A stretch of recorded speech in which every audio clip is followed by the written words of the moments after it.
Hey guys, it's Dave here from Rated G. Just wanted to apologize for the late show this week.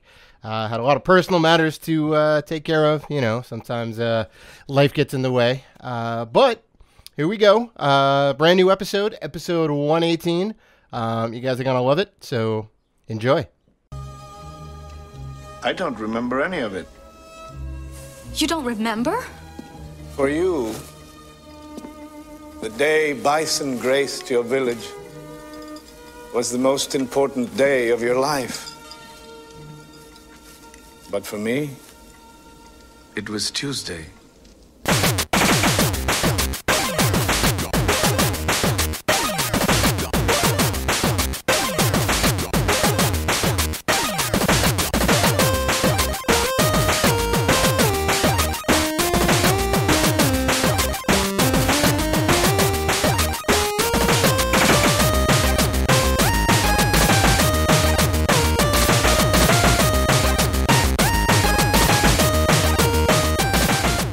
Welcome to the Rated G for Gamers podcast, episode 118.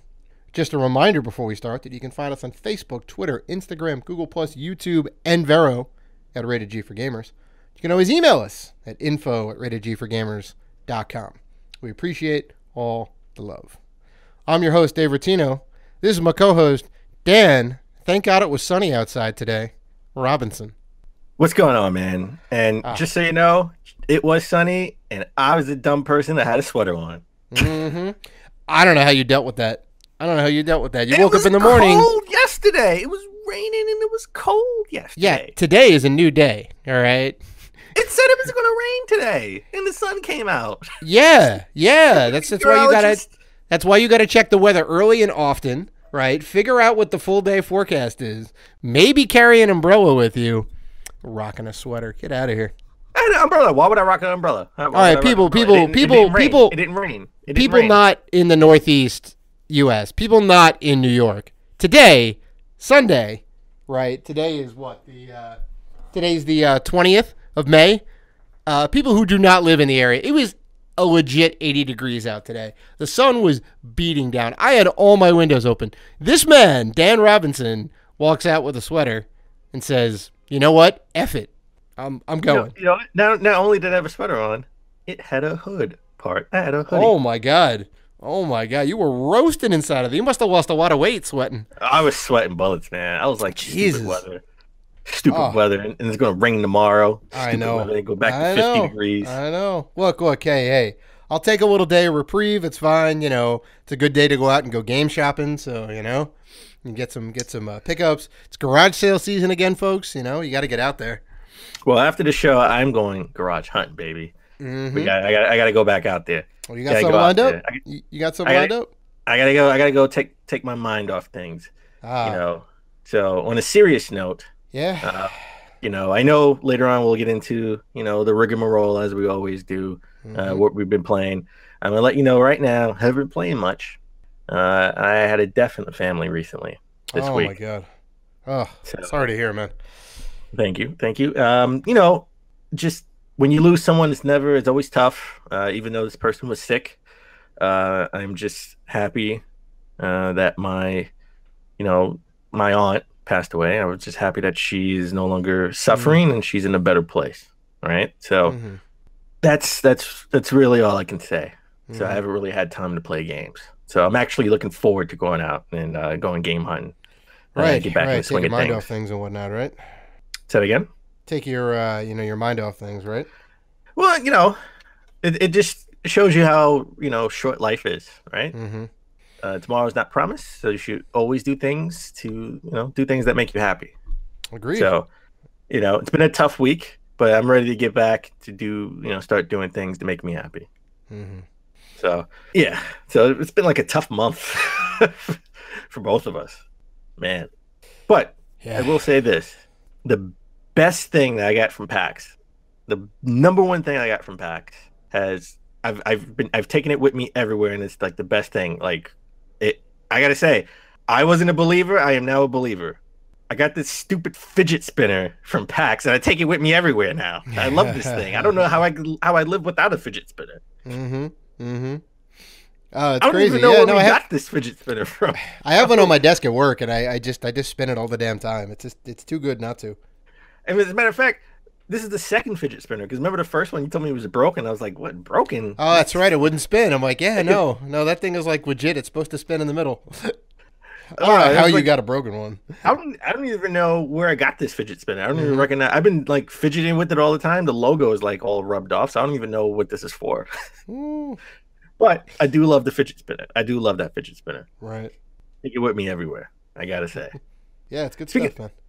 So I know we talked about a bunch of like old school style games that we saw at PAX, but this one game I don't remember even seeing it at PAX. I don't even know if it was at PAX. Remember Bloodstain? Right? Oh, yeah. Isn't that like the Castlevania? Bloodstained, yeah. Bloodstained is the game from Igarashi, who's like the Castlevania guy, who's no longer with no longer with Konami because everybody's leaving. And he's making the new Bloodstained game for like PS4 and Xbox, I think, and PC maybe.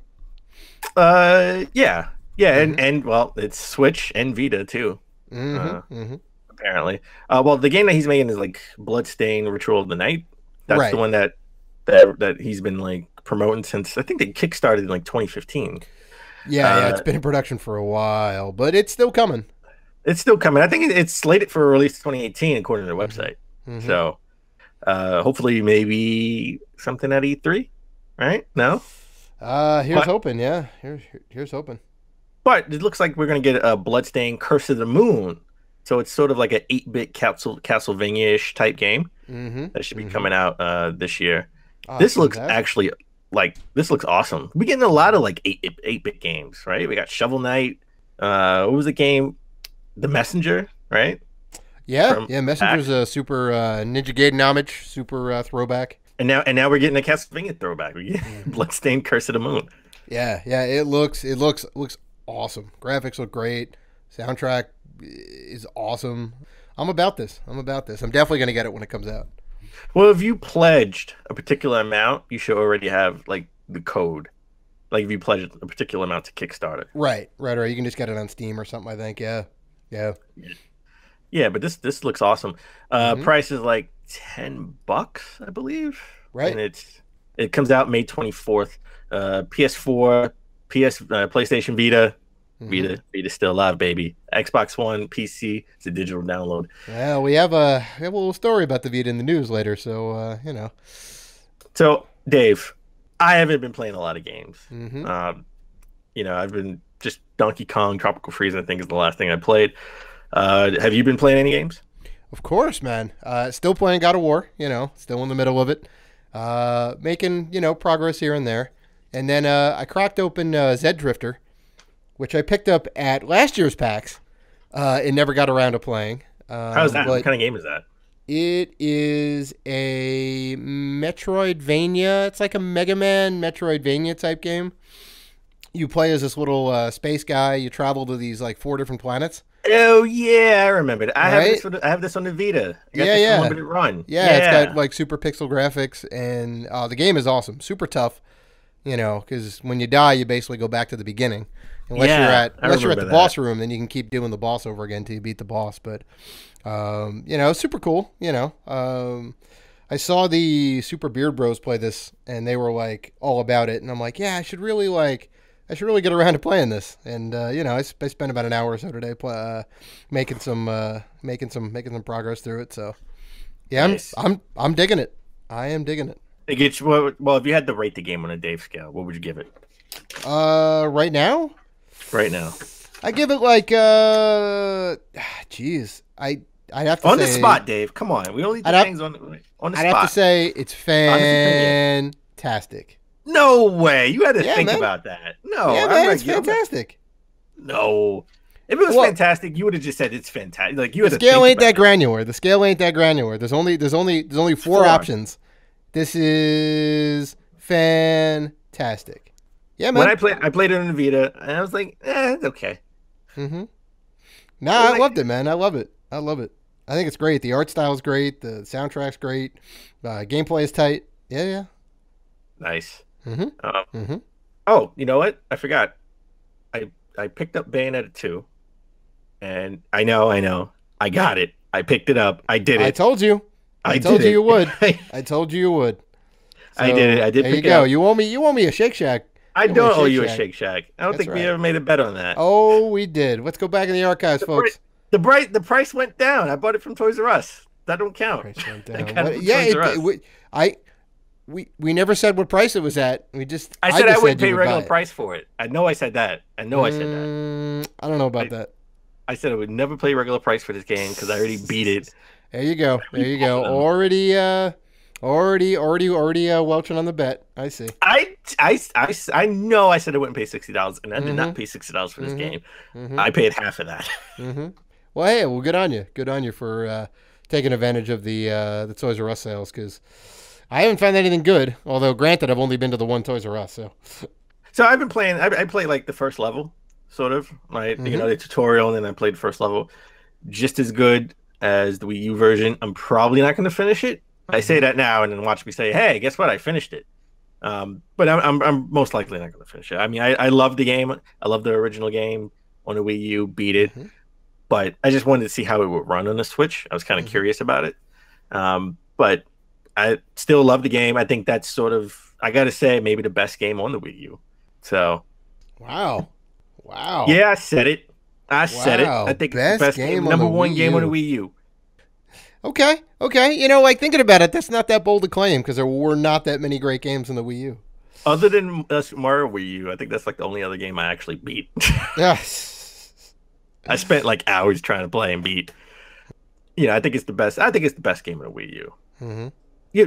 Speaking of that, speaking of like sort of like top 10 and top 100s and stuff, we talked about IGN's top 100 games, right? And how they got it right with the number one game of all time. They got it right. Yeah, I had to commend them. You know what? 1,000 thumbs up to IGN for putting Super Mario World, the best game of all time, as number one on their list.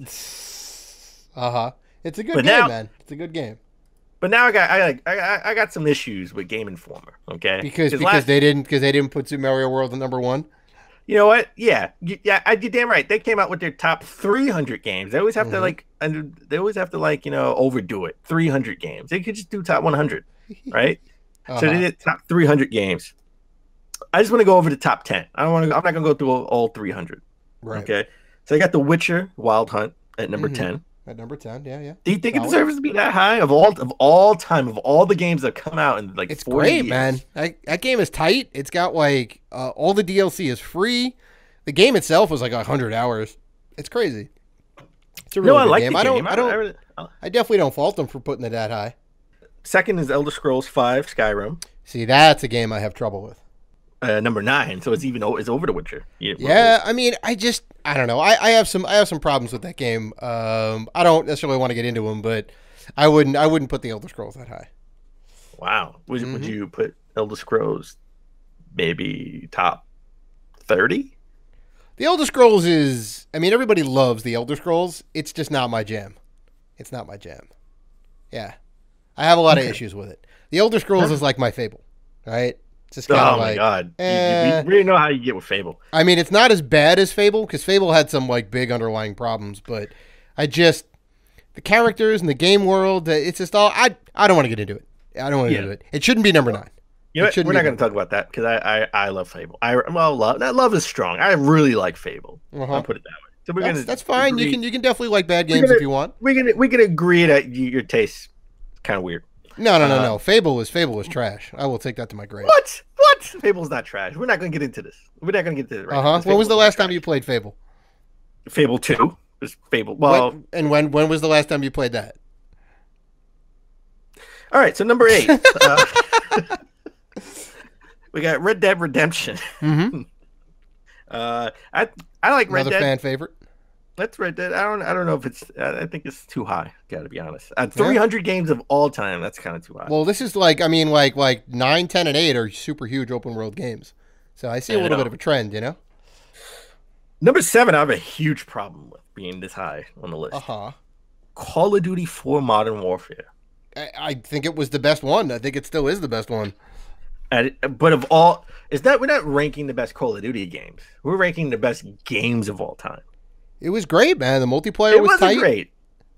It was great, and I love the campaign. I'm just saying, and we're gonna get into Call of Duty campaigns when we get into the news. Don't get me started on that. But I think it's too high. Okay. If you want my honest opinion, like just like talking about the single player campaign and all that, Half-Life 2 wins. But Call of Duty 4 did have a great online community. They did release all the DLC for free, which was awesome. This was before they started doing the whole nickel and dime ya type stuff. This is where they started the whole like progression system. So I don't know. I mean, I'm not upset by it. Number 6. I think you'll be very happy about this. We got a Final Fantasy 6. Hell yeah, baby! This is the third one that got released in the U.S. Yeah, I had no problems with Final Fantasy 6 being this high. It is definitely the best one still to this day. Number 5. I think you maybe would probably want to swap out 5 and 6. Number 5 is World of Warcraft. Yeah. I mean, World of Warcraft's tight. It's the one of the best selling games of all time. There's not much to say about it. But would you rank it over Final Fantasy 6? Well, no. I mean, Final Fantasy 6 is obviously number 1. I mean, if you want my honest opinion, it should be number 1. The best game of all time? Hell yeah, it is. You don't understand how good that game is. All right, shut his mic off. Dave, shut your mic off. No. All right, number 4, Grand Theft Auto 5. Yeah. Again, another huge open world game. So that's like, so far, five out of the top 10 games. Half of these games are huge open world games. Grand Theft Auto 5, GTA 5, still like top 20 selling games right now. Yeah, yeah. So I mean, and the game is tight. The story is mostly good, except for the end, which I thought was a cop out. But yeah, I mean, it's just a fun game, Ride around like real world LA. Come on now. Number 3, Tetris. Yeah, of course. Well, yeah, that's like, if Tetris is not your top 10, I don't know what you've been doing with your life. I mean, like it's obviously the best puzzle game of all time. The game still holds up today. Like, they actually put the PC version of Tetris on here, which is very interesting. The one from 1984, not the one that most people know, which is the Game Boy version made by Bulletproof Software, which I think is legit one of the best, if not the best, ports of Tetris. I noticed that too, but I'm going to ignore that and just insert. I'm going to cross out in the magazine because I still get the magazine every month. I'm going to cross out that and put Game Boy. I'll take the PC one out. Mm-hmm. Take a little red marker. Make that happen. Yeah, I'm gonna take a red marker. Mm-hmm. Number 2, we don't have to talk about. We can skip over that. There's no need for that. Number 1, we can talk about the number 1 game that they put on this list. Mm-hmm. The Legend of Zelda: A Link to the Past. Great game. And we don't have to talk about number 2 because they got it wrong. The Super Mario World, Super Mario World 3, blah blah blah. It's too high. Super Mario Brothers 3. Way too high. Way too high. Super Mario World. How far back is that? Is that number? We don't need to talk about how wrong they got it. They have it at number 26 out of 300, which is good. That's exactly where it should be. It should be high on the list, but not number 1. I'm gonna have to rethink my subscription to Game Informer now. Wow! Just because they proved you wrong. That's funny. Just because. Listen, they have control of how they publish their magazine, and they put the wrong games. Obviously, top 10 of all time. They got it wrong. IGN. That's funny. They got it right. I see why you wanted to bring this up now. I understand. It's horrible. These guys just got it wrong. I'm sorry. They put Call of Duty over Super Mario Brothers World. Are you kidding me? How old are these people?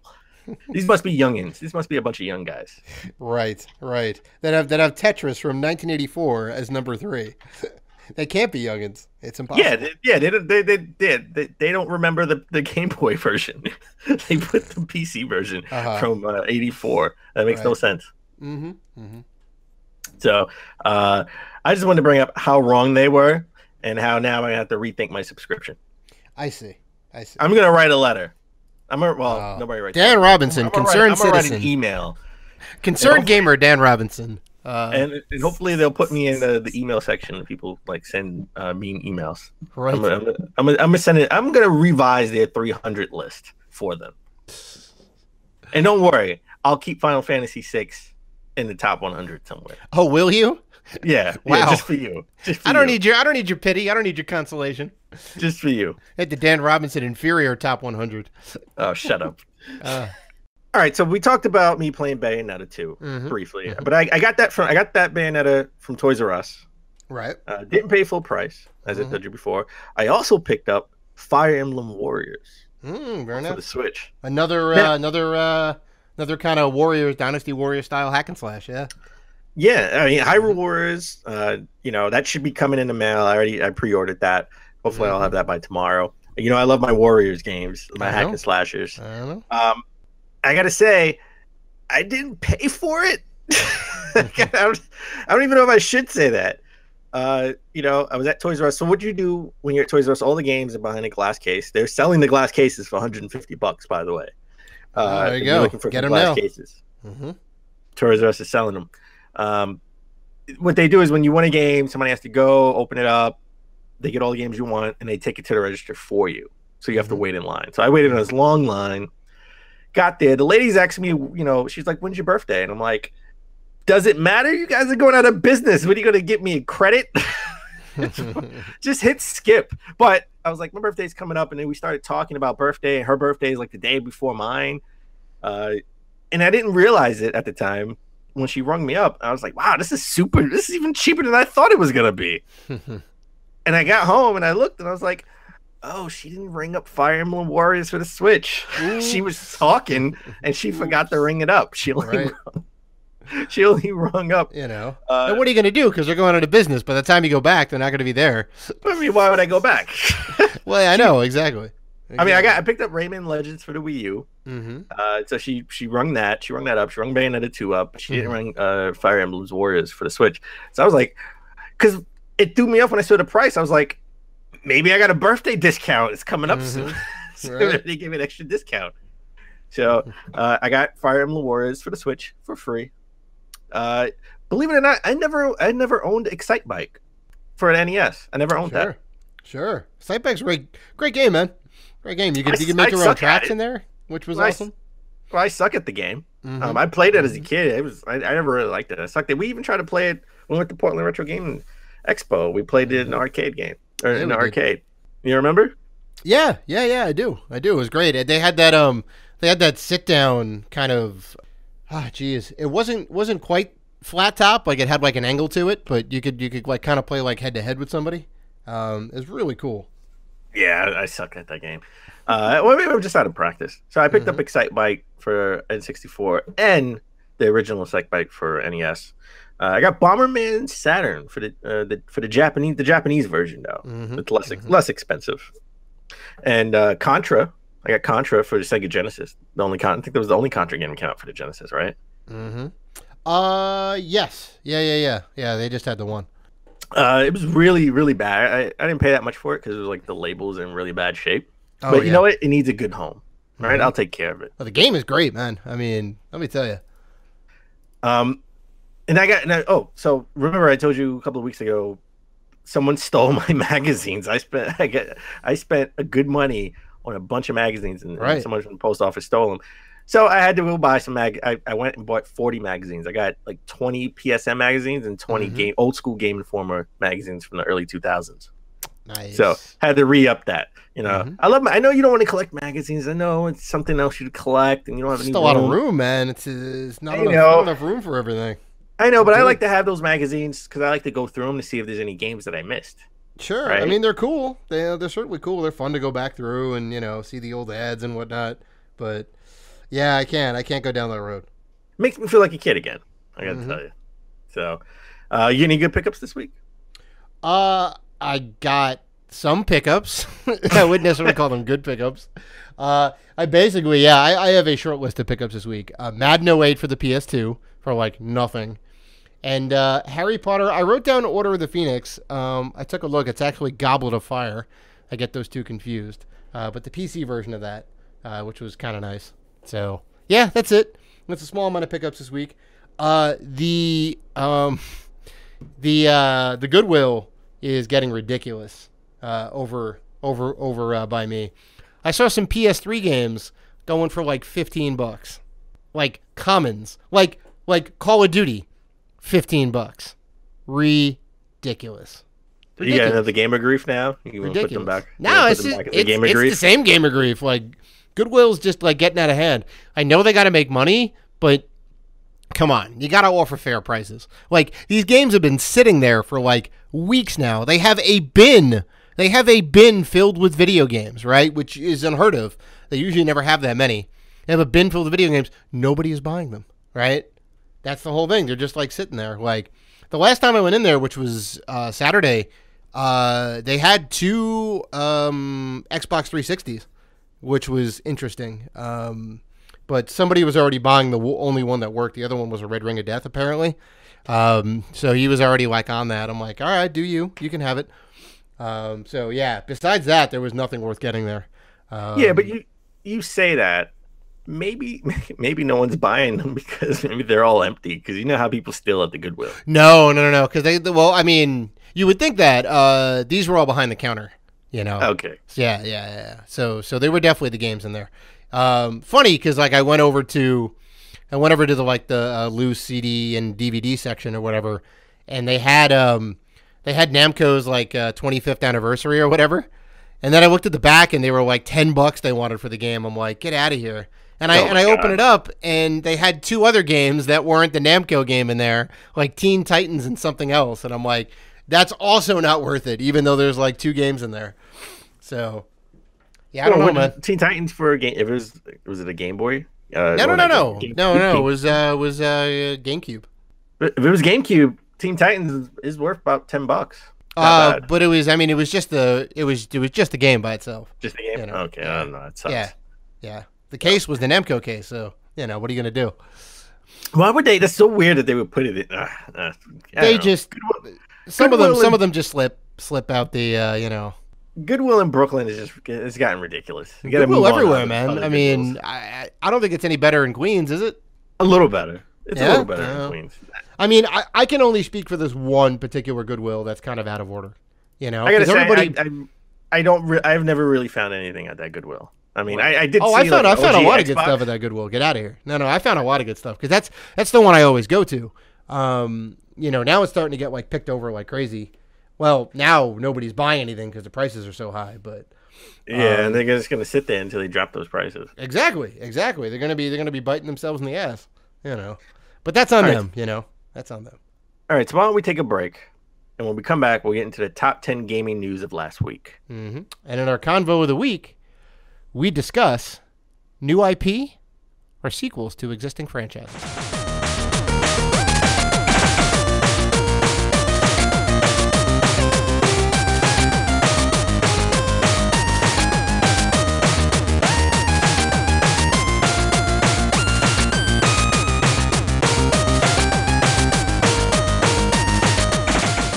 And we're back. All right, let's get into the top 10 gaming news of last week. So, let's start with Bethesda. Okay, there were big news of a Rage 2 that nobody wanted, apparently, right? Mm-hmm. So, we had the rumors, and Bethesda started putting out like little tweets here or there, sort of hinting to it, right? Mm-hmm. And they just said, screw it. They put out a trailer, and then they put out a gameplay trailer. It is real. It is coming. The game that no one asked for, but kind of looks semi-awesome-ish. I mean, the first Rage looked pretty cool too. Don't get me wrong. You thought it was trash. Well, I mean, when the game came out, it wasn't great. But I mean, the trailers and the whole gameplay footage and whatnot, I'm like, oh, this looks really cool. Post-apocalyptic and Mad Max style, kind of running around first-person shooter. But then when you played it, Doom. It's That's not great. Like. Yeah. I mean, when you ended up playing it, not so great. Rage 2 does look awesome. It looks sufficiently next gen. So there's that. I will definitely play this game and see how it is. If the reviews are real good, I'm just gonna get it. But really surprising for a mediocre game that came out that got average reviews, that they're kind of like, we need to make a sequel. Well, you got to realize we just had Doom. Mm-hmm. We had Wolfenstein. Mm-hmm. We had The Evil Within 2. Mm-hmm. They just ported Elder Scrolls to the Switch, right? And we're getting Switch. We got Switch ports of Doom. We got Switch ports of Wolfenstein 2, right? Mm-hmm. by all accounts, we think they're probably working on another Elder Scrolls game, right? Oh, if it's not announced this year, I would be very surprised. They have a new IP, right? That's been rumored that they've been working on, like StarCraft, Starfield, or whatever it was called. Definitely not StarCraft. It's definitely not StarCraft. It was Star something, right? It was, yeah. I forget the name offhand too. Yeah, so they're working on that, but they still have to make money, right? They're not a publicly traded company; they're a private company. They still have to put out something to make money. Yes, they do. Why not put out Rage 2, right? It's just, I think the people who made Doom some of those guys came over to this team, right, to make Rage, or some of the guys who made Rage came over and made Doom, right? Sure. So I would assume some of those guys put time into the sequel. And come on, they have to be working on like a Doom 2, right? Like that has to be coming. Of course. Doom 2 definitely in the hopper. Yeah. So definitely in the hopper. Maybe another Fallout game, we don't know. But I listen, they got to make money, right? My only issue is I didn't see a Switch logo anywhere. PC, PS4, and Xbox One. It's not coming to Switch. Yeah. I mean, I honestly, like, I'm surprised this game is even being in development. So it's not surprising that it's not coming to the Switch just yet. You know, because they may have very well had this in development for a while. We may very well hear Rage 2 coming out this fall. You know, there's like a possibility. If that's the case, then they didn't have enough time to get the Switch port ready, or even like kind of like, you know, shift their dev team and whatnot and say, you know what, we're gonna make this on every platform, you know, PC and then the 3 main consoles. So I don't know, like maybe if it does well, they'll make a Switch port. You know, they're doing it with Wolfenstein. They did it with Doom. So, you know, there's a possibility there. Also, there was a big announcement. Like they had sort of like a whole community event around Call of Duty Black Ops 4, right? So we've been waiting for this. All the rumors, there were big rumors about no single player campaign. I was like, you know what? It's just rumors. It's not real. You're right. So for years, I've had a tradition for the last, I don't know, maybe 5-6 years, 5 years. I buy Call of Duty. I beat the campaign that weekend. Like that has been my tradition, and I love doing that. Right. And you know, I don't do any multiplayer. I don't really care about any of that stuff. It's not your jam. No, it's not your jam. They had the community event. I watched it from start to finish. I was waiting, hoping, praying for some type of single player campaign, because Black Ops campaigns are really good. Right. I think they're like one of the best, if not the best. I know people are gonna debate Modern Warfare, but I like the Black Ops campaigns. Sure. Sadly, the rumors also are true. No single player campaign. But guess what? They added a battle royale mode. Right. Yay. I mean, everyone and their mother has a battle royale mode in their game, right? It's the new hotness right now. We did talk about it before as a rumor. It is now confirmed that there's no single player. I strongly feel, and I think you agree, this is definitely going to hurt sales, you know. And we'll see when it comes out how well it does compared to the other Call of Duty games, or even the other first-person shooters coming out in the holiday season. But I don't think it's gonna do well. Well, you know what? I don't know exactly. Again, I don't know exactly how long my streak has been going, but it's obviously not. My streak has ended. Yeah. Dan Robinson, will not be buying a Call of Duty game this year. Yeah, I mean, there's no single-player component to beat. What are you gonna do? Yeah. And you know what? If those rumors are true, then there are rumors that people who make Battlefront games, or Battlefield games, are laughing behind the scenes because they're going to have a single player campaign in their game. Yeah, and they're gonna definitely sweep up all those people who are like, "Where's my like story mode?" You know, I am now hyped to buy Battlefield this year. There you go. Battlefield 5. I don't know if it's going back to old school, boots on the ground. I'm able to super jump somewhere in the sky and in space. I don't care. I think it's going to be near future at best. I am all in on Battlefield this year. Okay, so if they come out with a single player campaign every year, I will do a new tradition. Screw Call of Duty. I'm transferring to Battlefield. So Okay, okay, Call of Duty. You just lost a customer. Okay, you just Right, lost a fan. Dan Robinson scored lover. Right. Yeah. You just I lost a fan. found my new Bae. All right, Battlefield 5, my new Bae. All right, you just lost a guy right here. Okay. Yeah, yeah. And the I sad was part good to is- you. the I sad was good part to is- you all these years. And then what do? You kick out the single player campaign? And the bad thing is, I don't think their sales are gonna do. I don't think. I mean, it's not gonna. I don't think it's gonna sell like hotcakes. Like last year's. World War One or World War Two. I mean, the lightning in a bottle. That was 2 years ago, actually. At this point. WW2? No, that was last year. I'm sorry. You're talking about the Call of Duty one, right? I'm talking about Call of Duty one. Yeah. Yeah. I don't think this year is gonna. I think it's still gonna sell a lot because I mean, people are gonna especially play Black for the Ops people. multiplayer. They have Yeah. like a huge community. I They mean, people do. still play multiplayer Black Ops 2. Mm-hmm. So I think it'll still sell well, but casual gamers like me aren't gonna buy it. Well, we'll get tricked into buying. Some casual gamers get tricked into buying it because they're not gonna know there's no single player campaign. Mm-hmm. So, all right, let's get into our lead story. Leaks, Nintendo leaks, more rumors. Gotta love it, man. I tell you, this is like rumor. This is like when all the rumors are coming out, like in May. This is when all the E3 rumors come out, and surprisingly, a lot of these things are becoming true. And I gotta say, as a side note, before we continue, I don't know if I like these. I don't know if I like having all these leaks. I gotta be honest, because they're spoiling E3 for me. E3 is like Christmas, right? Like I want to see all the stuff that's been in development that no one knows, and we get wild and surprised and awe and like scratching our heads, like why did they make it Rage 2? Like I want to know that on E3. I want them to announce it to me. I don't want to have it leaked. Canada, Walmart, Canada, Amazon, Canada. I'm looking at you guys. You keep leaking everything. Yeah, I mean, if you want all the juicy details involving Rage 2 and other games that got leaked, listen to our episode last week because we got into it a little bit. Yeah, I hate leaks. It's like and it can kill the development cycle too, right? Because it was leaked. They didn't really want to put it out yet, and they're sort of like, well, hey, this game has been in development for so long because we know about it when we weren't supposed to know about it, and they're trying to rush, and it can kill the development cycle. So I don't know if I don't stop leaking stuff. But anyway, a leak story. We got a Nintendo leak. This is the biggest Nintendo leak, I gotta say. Star Fox spin-off game, racing game at that.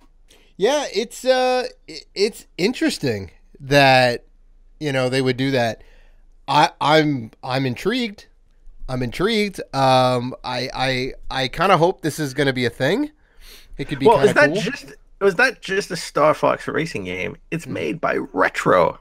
Retro Studios. We've been waiting to hear from them for what was the last game? Donkey Kong, right? Mm-hmm. Donkey and Kong? and they were the ones that did Metroid 1, 2, and 3. Metroid Prime 1, 2, and 3, I should say. They're not working on the new Metroid Prime game. This may be the game they've been working on for a while. So it's not an on-rails shooter. It's sort of like it's like Diddy Kong Racing. Remember Diddy Kong Racing? It's like an adventure. It has like an adventure mode of some kind, and you'll be able to have boss fights in a hub world. That sounds interesting. When I first heard about it, I was like, really? On-rail shooters aren't the rage anymore. So I know they probably want to do something different with Star Fox. And Star Fox Zero, it did not go well, right? And that's only because of stupid motion controls with the Wii U pad. If it wasn't for that, if I could just use no motion controls, use my thumb, use the joysticks, then I would love that game. Yeah. And that's what I was hoping for. I was hoping for a port of Star Fox Zero without motion controls. That's what I wanted. So when I first heard this, I was like, I don't know. And it's rumored to be called Star Fox Grand Prix. But the more I think about it, it's like, what else are they going to do with Star Fox, right? Like, what else could they do with Star Fox? On-rail shooters aren't a thing right now. And obviously they want to bring some type of racing game into the mix that's different from Mario Kart. Right. Well, I mean, the perfect candidate is F-Zero, but the creator of F-Zero has is basically on camera saying like, I don't know what to do with the series, right? Which is surprising because they haven't had an F-Zero game, I think, since the GameCube, and that was like ages ago. It's almost like it's at least 15 years now since they've like put an F-Zero game out, right? You think there'd be some new ideas in the hopper for that. So interesting. Like I think they're like, well, we have Star Fox, the flying ships and whatnot. We can make some racetracks and make it a thing. Like we have enough characters and whatnot. So it's not a bad idea by any means. Remember the last time they tried to do a spin-off of Star Fox game, Star Fox Adventures, on the GameCube? Sure. Yeah. I mean, everybody has some bad slip-ups, Like look at all the Zelda games and the Mario game that got licensed to the CDI, not so great.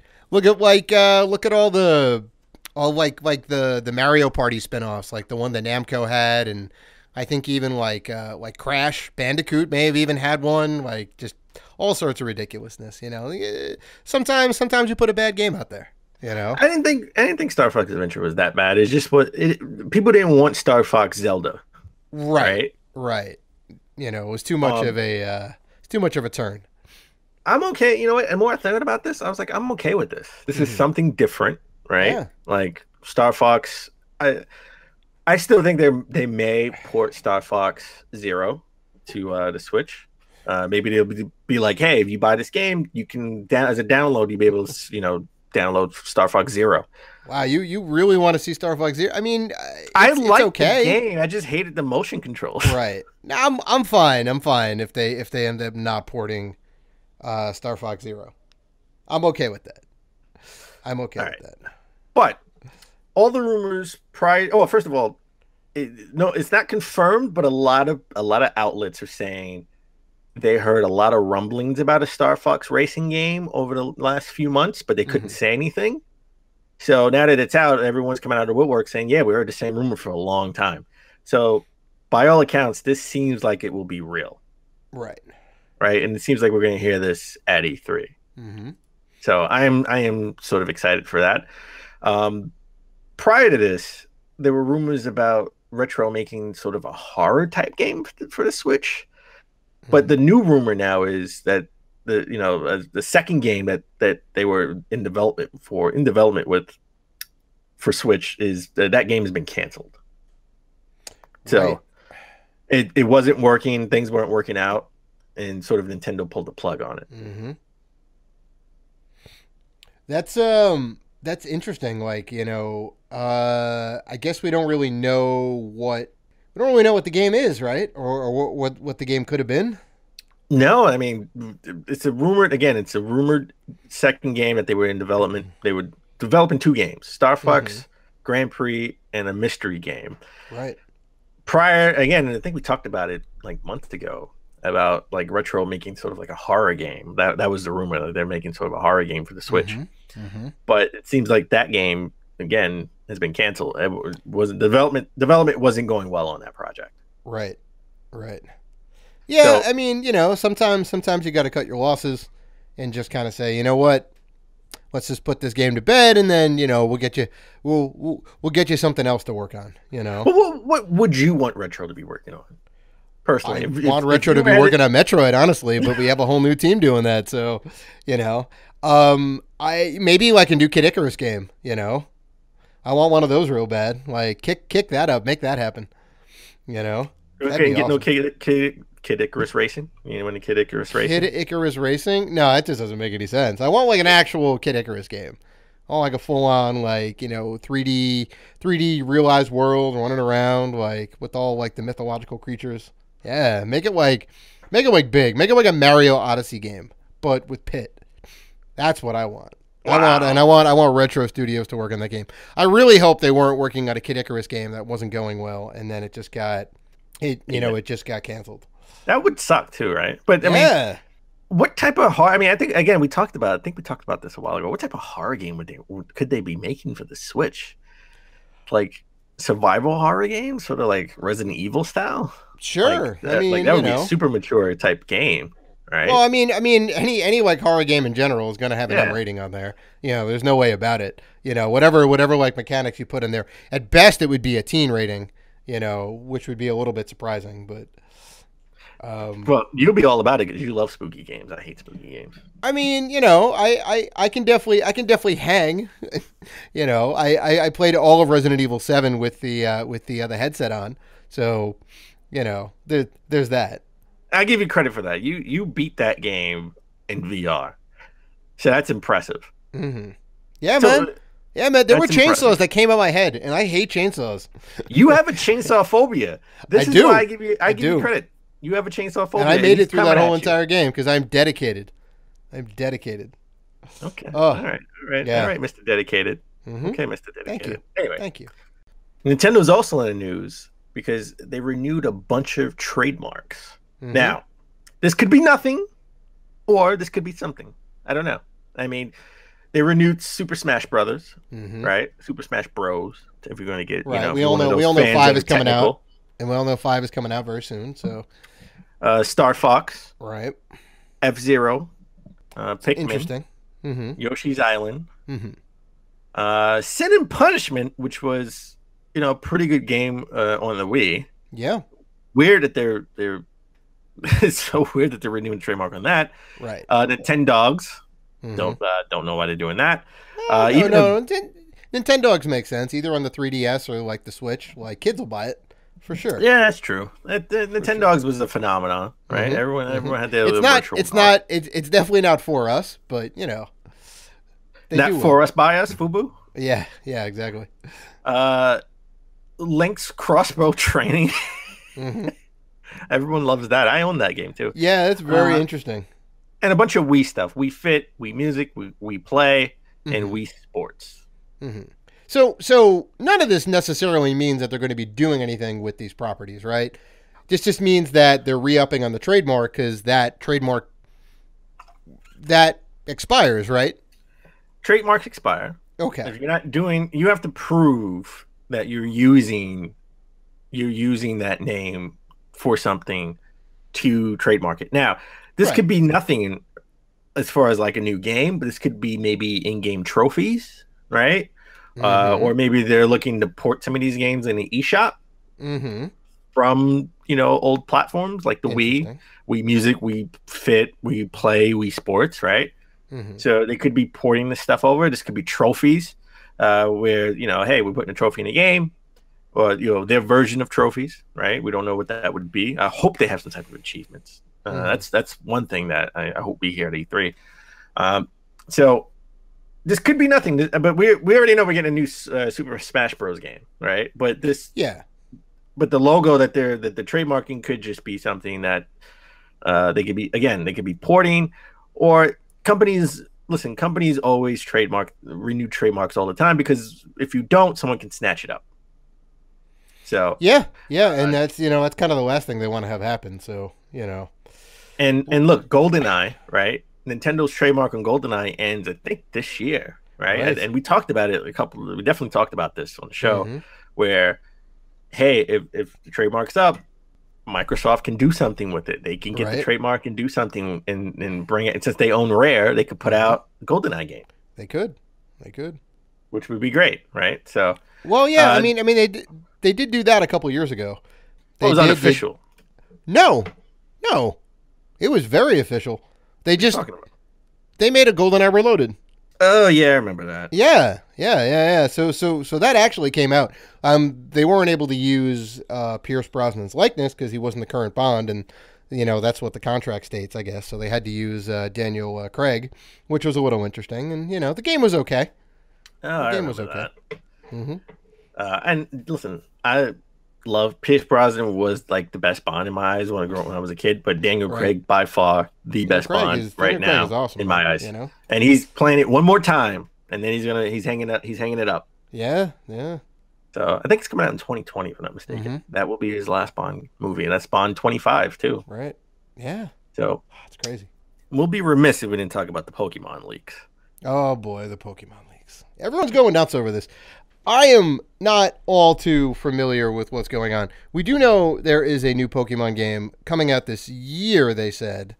Right. Well, coming soon. It's listed as 2018, but they haven't Right. officially announced anything yet. Right. By all the leaks suggest that we're going to get sort of a remake of Pokemon Yellow, right? Hmm. And it'll have some integration with Pokemon Go, the app, the phenomenon that swept the globe in 2016. Right. Uh, Right. uh, I caught Squirtle. I caught Oh my Squirtle God. in Let's my not get into sink. that again. You played the game for 2 minutes. Congratulations. 5 minutes, thank you. Uh-huh. No, I put good 10 minutes into the game. It's going to be called Pokemon Let's Go. Well, by the rumors, the Hmm. leaks, the trademarks. Pikachu edition and Pokemon Let's Go Eevee edition. So we'll get two. Why do we always get two Pokemon games? I have no effing clue. I just got my first Pokemon game the other day. I got Pokemon Blue from Game Boy. So Pokemon's not really my jam. Yeah, same here. Never. I watched the cartoon because it came out when I was in high school. I'll never forget that. Uh, and I never played any of the games. I gotta be honest. I love Pokken Tournament, but I don't think Sure. that counts.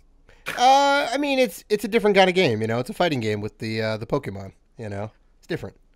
It's different. Not my type of jam. But this would be, by all accounts, the first Pokemon game to come to the Switch, and hopefully these will be Switch games and not 3DS games. Right. Right. It would have integration with the Pokemon Go app.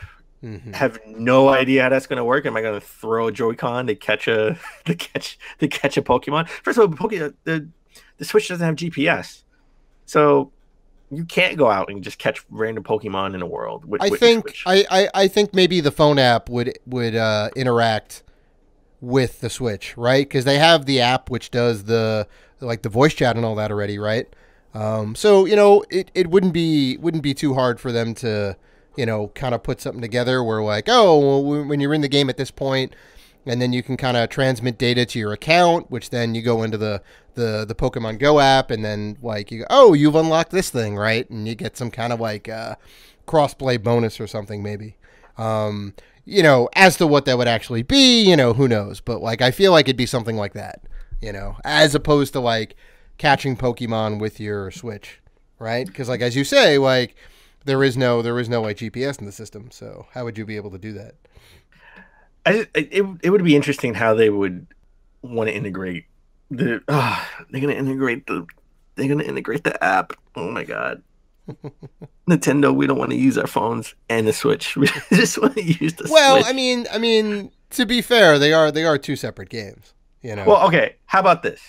How about if you play Pokemon Go, Hmm. right? And you caught your Pokemon, you've trained your Pokemon, you've raised your Pokemon. I'll be honest, I don't know really what you do in Pokemon Go other Uh-huh. than catch them and train them, right? Hmm. You don't really battle in the Pokemon Go game, right? From No, you what I do. can tell. You do go head to head. I mean, you can go head to head. So, If somebody owns a gym spot, you'll fight their Pokemon. so what if you caught the Pokemon, trained it, and then you can use it in Pokemon Let's Go. You can transfer Yeah, that Pokemon into the game. yeah, yeah. Strong possibility for that. Again, we're all speculating on this. Anything is on the table with Nintendo and Pokemon for sure.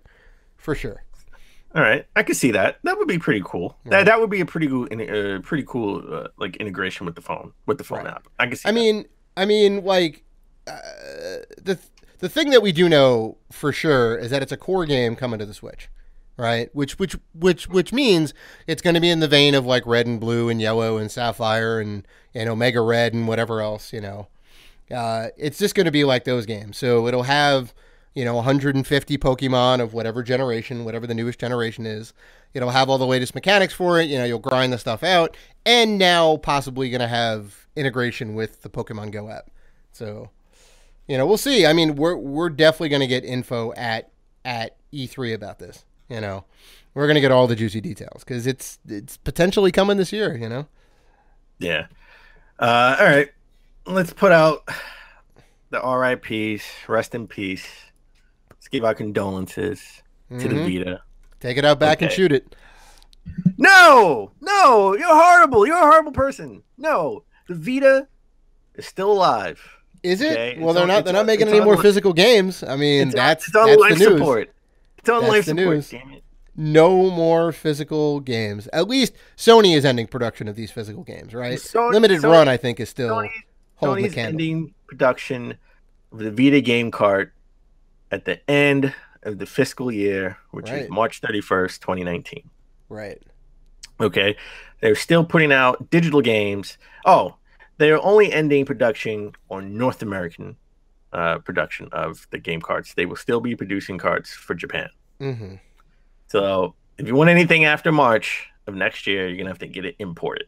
Mm-hmm. But digital games, they will still release digital games. And remember, next year, we're not going to get any more free games for the Vita on PS Plus. Right. So you better stack up on those free games now when they come. If I only had a Vita. Oh, if you only had a Vita. I know. Hashtag if you only had a Vita. I know. I have some Vita games for sure. I just got to get myself a Vita. I have altogether, I have 70 Vita games. Mm-hmm. Mm-hmm. That's crazy. So I love my Vita. Hashtag Vita still lives. Mm-hmm. And you know, I brought a bunch of those Vita games recently from GameStop, Mm-hmm. which I was surprised they had it for a good price. Just good God! And if you find it, get it. If you find it, get it, because Vita games is just going to go up in price later on. Mm-hmm. Speaking of GameStop, as we know, this is a dying franchise, right? Like just retail stores are just falling by the wayside. I mean, look at Toys R Us. Toys R Us there's no dedicated store just for toys. I'm mind-boggling that's happening, right?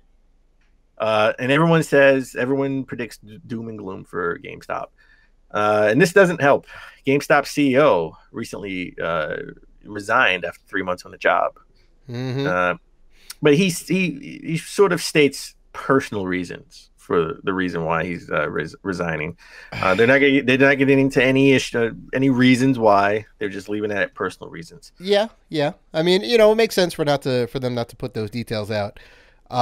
Is it part of the whole revamp of the Circle of Life program? Is it kind of slumping sales? Like, who knows? Well, I'm sure. Listen, they're a business, and I'm sure they have a whole sort of strategy and plan on what they want to do. Mm-hmm.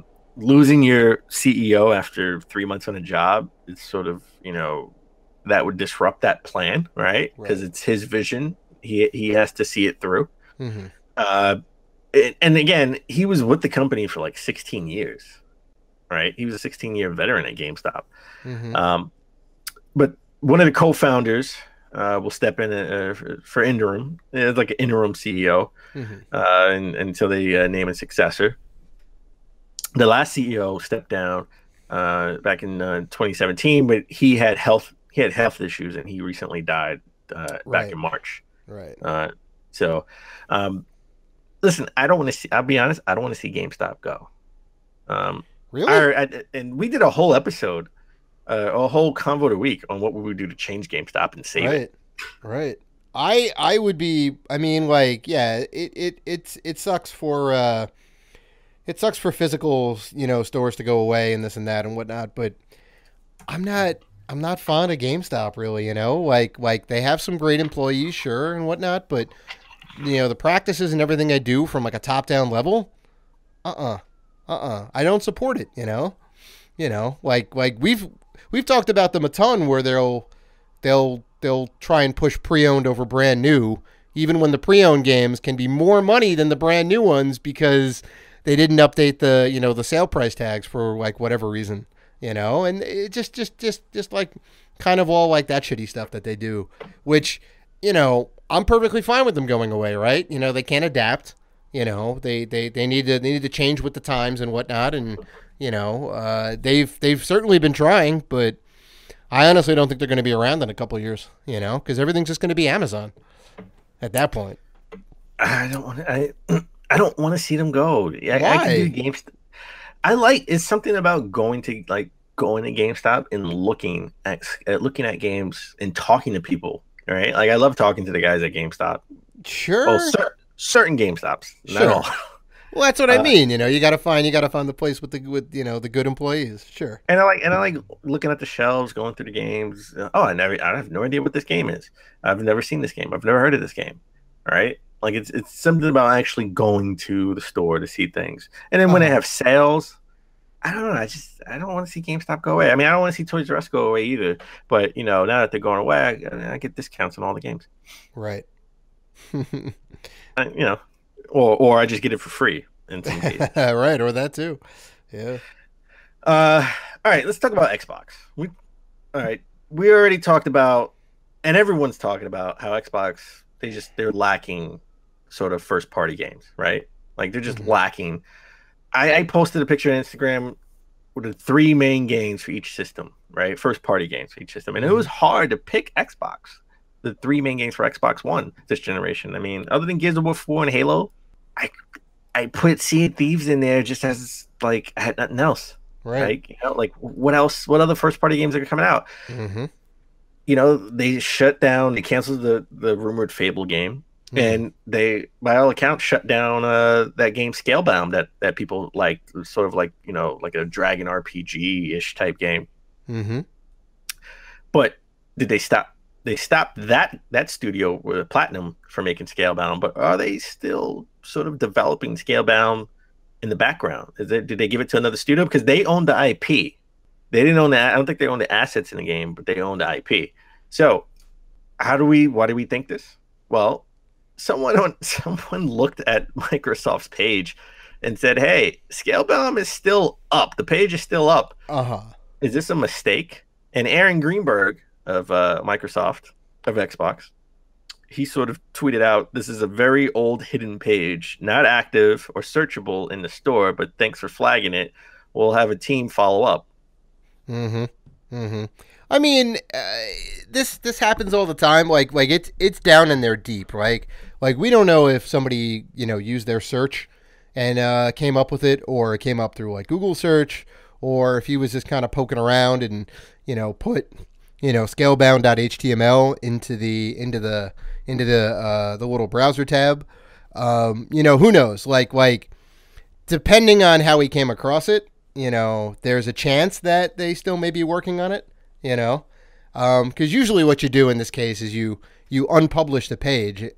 At best, you would unpublish the page, so it's still there. You can edit it and this and that if you want to like put it back up at some point in time. But this is a active page that he was able to get to, which is kind of interesting. So, I mean, Scalebound looked cool, right? I hope they gave it to another studio to work on. Yeah. I mean, I hope at E3 we hear about a whole bunch of new IP coming first party, right? And Scalebound could be one of them. Well, no, I take that back because they recently canceled that, so it'll be too early to hear about Scalebound.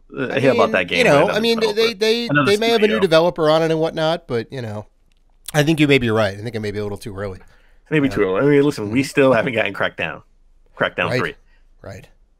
But just as a side note, rumors about Crackdown 3 that they sort of delayed it like 4 times already, 3 or 4 times, because they want to make it even bigger and make it look better. So it's like not only improving graphically, but they want to make it even bigger than what it already is. Right. So hopefully we could see Terry Crews again at E3 come out. I want to see that game. I was really pumped to see that game come out. Crackdown, of course, man, of course. Because remember, it was supposed to launch with the X. Right? It was, yeah, and then delays abound. So they haven't canceled it just yet. So well, it's not canceled. It's just I just don't think it looked. I didn't think it was going to show off what the X can do graphically. And I think if they would have released it, and we said this game, a little bit graphics would have been a little underperforming. Yeah, it would have been. Yeah, it probably would have been a bigger it would have been definitely a black eye for them. Right. So I think that's why they put it on the side, the back burner. All right, let's end the news with this. And this is so true. Okay, this is a story I picked up at IGN. College eSports is growing, whether you like it or not, Karen, at work. This is for you, Karen. Wow, get specific. She makes fun of me all the time for being a gamer. Man. Sorry, Karen, you're getting called out. Do you know that they're putting games in the Olympics? Wait, you can go to college and play games? Esports? What's this? That's exactly how Karen sounds. Let me tell you. That's exactly how Karen sounds. Mike, you know. She makes fun of both of us. Right. So this whole thing is really interesting. I'm not against esports and esports scholarships. I don't think, as long as they're handled correctly and whatnot. Although this is exactly like college sports in general, football, basketball, baseball, or whatever. A lot of people get football scholarships to go to college. A very small amount, 1% to 2% of all college players make it to the pros. And even them, maybe like half of them actually have a career in it, and everybody else fizzles out, right? Esports is the same, right? You think, oh, I can just like get paid for playing video games? It's like, that's not how it works. You have to be the best, the cream of the crop, right? You have to be like perfect. You have to get in the number one spot every single time. You have to know the game like inside and out. Like you have to play that game a crazy amount to get that good to be able to compete on like a pro level, right? So the only thing I don't want is these kids to get it in their head like, oh, I can just play video games for a living. This is kind of great. Someone's going to give me $10,000 to go to school to play Heroes of the Storm or to play StarCraft or whatever. Well, just and the article touches on it. This is a fantastic article. Go to IGN. Fantastic article. It does say, I know what you're saying, but even though this is esports, right? Like you think of like they're just playing games, but they have to really practice to be really, really good. Yeah. To be in a league, right? It's just like playing basketball. You got to be really, really football. You got to be really, really good to make the team. So, and just like football or basketball or tennis or any other collegiate sport, not only do you have to be really, really good, you have to go to school. And a lot of these guys have jobs because this is esports. They're not, they're getting a college scholarship. They're not getting paid. So it's the same thing. So they have to deal with the same thing that football players, collegiate football players and basketball players deal with, right? Working, grades, and practice.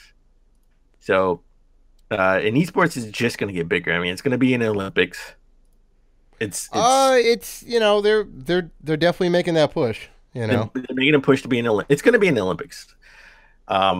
It's definitely. I mean, look, 50 Cent owns an esports. There's esports leagues, and 50 Cent owns a team. Robert Kraft, the guy that owns the Patriots, owns a team, right? And it's slated to be $1 billion in the next 2 years. Right. That's crazy. So this is just getting bigger. No matter if you like it or not, video games as competitive sport it's coming. It's coming. You're gonna be able to get a college scholarship. You're gonna be able to make a living off of playing video games. Right. Okay. So next time your mother tells you get off those video games, okay, and go outside and play, you say this is gonna make me money. Okay. Oh boy. Or I'm gonna go to school because of this. All right, so let's get into the convo of the week. New IP versus sequels. Okay. So I had this interesting thought, and I thought it would be good to talk about. Because there's there's like new IP coming up all the time. There's established franchises that are putting out games all the time. Call of Duty, like we were talking about before, Assassin's Creed, Final Fantasy, Legend of Zelda, Super Mario Brothers. They have a storied history. We end up loving those characters. And then there's like new IP, like BioShock was a new IP back in the late 2000s, and that was kind of a brand new game that was, it floored everybody. Like it was like, oh my God, what is this new thing? And it's like interesting to kind of pose the question, what would you rather have? Would you rather have more new intellectual property, or would you rather have sequels to established franchises? Sequels. Wow. Straight out the gate, Dan Robinson putting his flag down. He is all about the sequels. Really? Well, That's interesting. Well, I want you to defend your point. Go ahead, because you're already jumping into it. I want both. Okay, I want new. Well, I want a good mixture. I want a good mixture of new IP and sequels. Well, okay? no, of course, but that's not the Right. question. And That's remember, not the question. sequels at one point were new IP. That's what. Yes. Well, that's the whole crux of the argument here. But I'm not saying a healthy mix of both, because that's obviously the ideal in this case. But if you had to choose one more than the other, if it was like an 80-20 I would pick split, sequels or already established franchise. Okay? Really? Look, Okay. we're getting Rage 2. Okay, just to bring it full circle. Okay, we're getting Rage 2. You know why I'm hyped about playing Rage 2? Because I'm sure they looked at Rage 1, looked at what everyone thought about Rage 1 as a new IP, and what people didn't like about it, and they're going to tighten it up and streamline the game and make the necessary adjustments to make part 2 even better, right? And part 2 could be even better to push the franchise to new heights, and everyone's going to love it. It's like, wow, this Rage 1, but Rage 2, this is the game, right? So I'm all for that's a very bad example, but continue. No, I'm all for it, because look, if Rage 2 comes out and you say you love the game, guess what? The reason why you love the game is because the original came out, you didn't like it, they heard you, and they tightened it up, and they fixed it, and they fixed it and made the necessary adjustments. I mean, that may be the case, but like at this point in time, I can't get hyped for a game. I can't get hyped for a game where the existing lore and the gameplay and everything that's already out for it now is kind of it's a half-baked Mad Max game. And you know what? Sequels could be so different from the previous games. It feels like new IP. I mean, look at Zelda. Look at God of War. This God of War 4, or God of War for PS4, whatever you want to call it, is it's totally different from the other God of War games. Well, sure, right? But it took them 6 games to get there. See, that's the whole thing. You know what? You just had to patiently wait. First, it took them at least 3 games, if not more, if you count all the spinoffs, to get to Resident Evil 4, which is fantastic. It took them another 3 games plus all of the spinoffs to get to Resident Evil 7, which are like the highlights of the series. And I mean, just look at it. Resident Evil 6, the highest selling Resident Evil game of all time, is nothing like the previous games. It's totally different. It's more of a shooter. I still don't like it. I don't like it. Critically, it got panned, but it was the highest selling game. I liked it because I hate spooky games, but it was a shooter in that with the spooky character skin. I loved it. Sure. But I mean, here's it felt like a new game. If they didn't put Resident Evil 6 on that game, right? If they would have just made it something brand new, I bet you would have loved it. I don't know if I necessarily would have loved it, but it would have been better not having the branding and the characters and all that, trying to tie it into Raccoon City and whatnot. Like, sure, I'm not. Sometimes it works, sometimes it doesn't. I mean, we talked about Star Fox, another game, Star Fox Adventures. Nobody wanted that game, right? Nobody wanted Star Fox meets Zelda. They didn't want an open world Zelda-like Star Fox game. But now we're gonna get Star Fox Racing, right? Something totally different than what it is. It's sort of brand new IP, right? It's sort of like a new IP. It's based on existing. It's based on an existing franchise, whether it's a different genre of game and whatnot.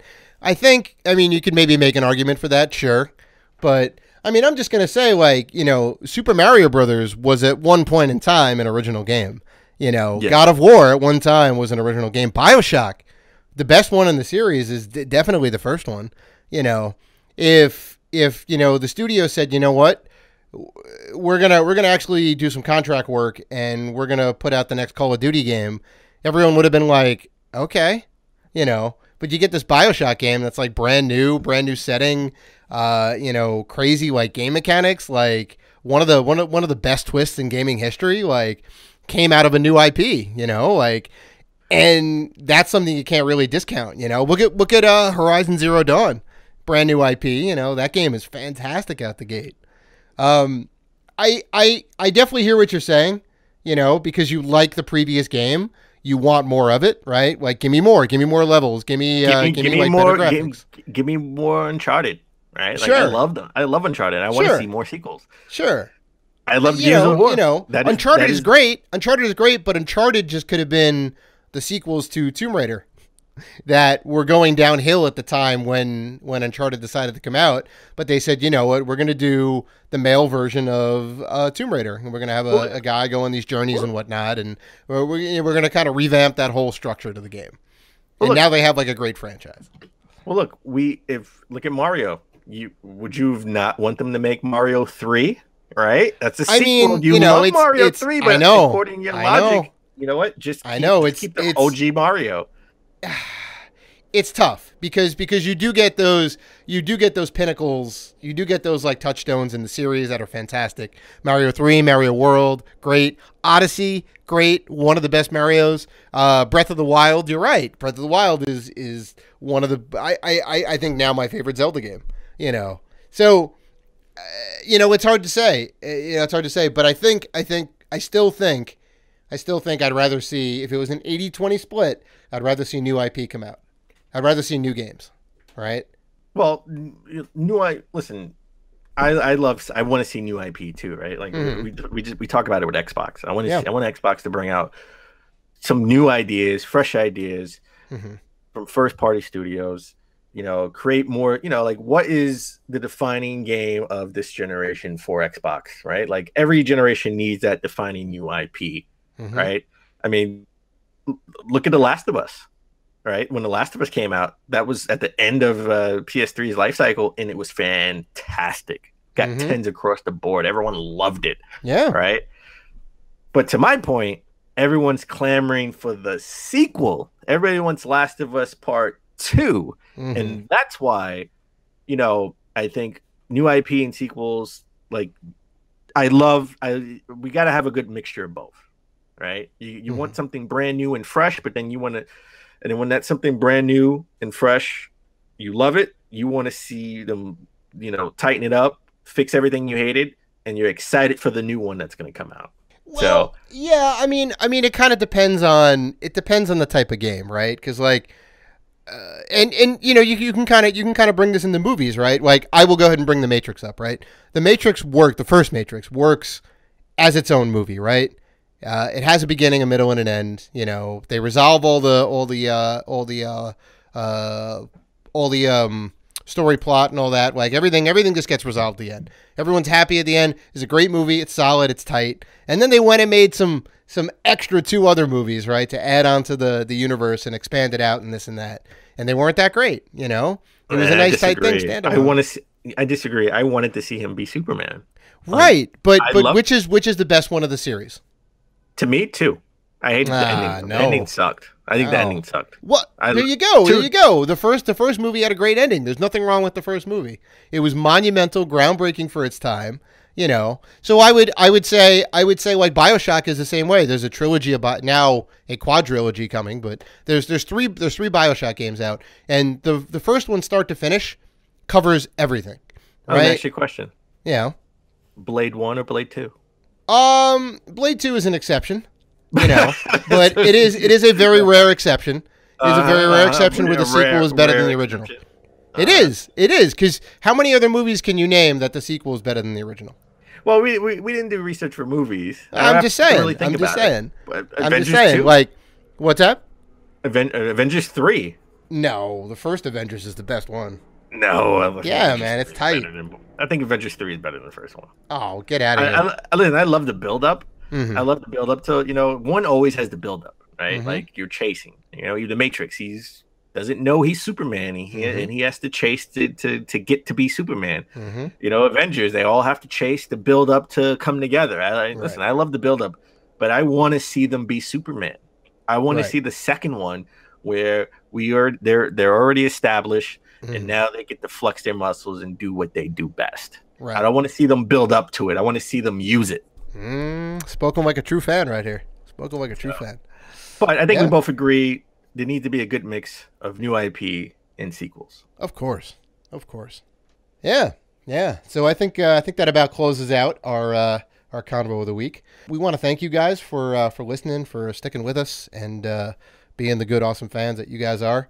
We do have some news that we want to drop on you guys. E3 is definitely coming up. So I believe not this week, this next episode, but the one after is going to be our E3 preview show.